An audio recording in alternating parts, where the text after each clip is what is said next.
Happy Friday, and welcome to The Zip on Deadline TV, the one newscast proud to call itself 100% fake. Okay, maybe 50%, but you get to decide which part. I'm Craig Fahle. Good news, if you wondered when the Ilitch family was going to start building some housing, wonder no more. The bad news, it's not in District Detroit. It is in Southfield, where the family is putting the final touches on a fancy mausoleum, the final resting place of Mike Ilitch and his wife Marian.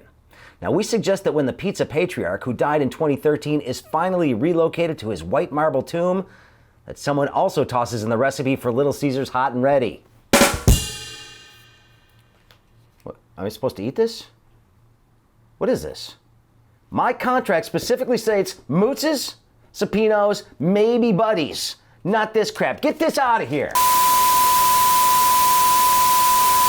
Sorry about that. It's not worth the $5 they're paying me to do this. Congresswoman Rashida Tlaib is not shy about backing boycotts. She's backing one against Israel. And the other day, she suggested people boycott HBO host Bill Maher, who criticized the Israeli boycott. We suggest she push for a boycott against anybody who doesn't support her boycotts. In other words, boycott non-boycotters. Now say boycott 5 times fast. It's a lot harder than you think. The Dream Cruise just celebrated its 25th anniversary, and like the people who line Woodward to watch, it's getting a little old.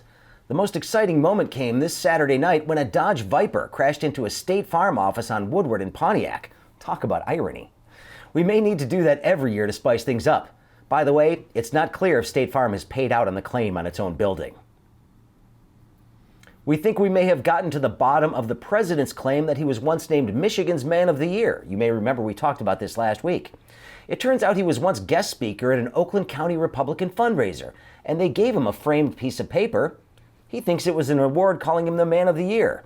But the party remembers it as a copy of the Gettysburg Address, which they traditionally give out to all speakers at the event. You know that one, the Gettysburg Address. 13 years ago, Marianne Trump gave birth to a son, the chosen one, the king of the Jews, your favorite president, blah, blah, blah.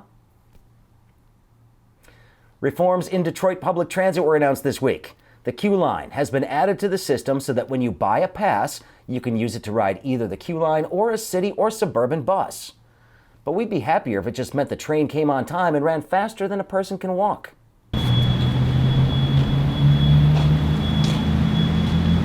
And finally, turning to sports, under the category of miracles do happen, the Tigers on Wednesday faced off against former teammate Justin Verlander and the Houston Astros. Now, odds makers overwhelmingly favored Houston, but the Tigers pulled off a miracle, beating Houston 2-1 even though Verlander hit them. Damn, if the Tigers weren't 37.5 games out of first place, we might have reason to be optimistic about this season. And that's the Zip for this week. Violet will be back next week. Also, stay tuned to Deadline TV, a new edition of Detroit Digest coming up on Thursday. You don't want to miss that. Have a great weekend, everybody.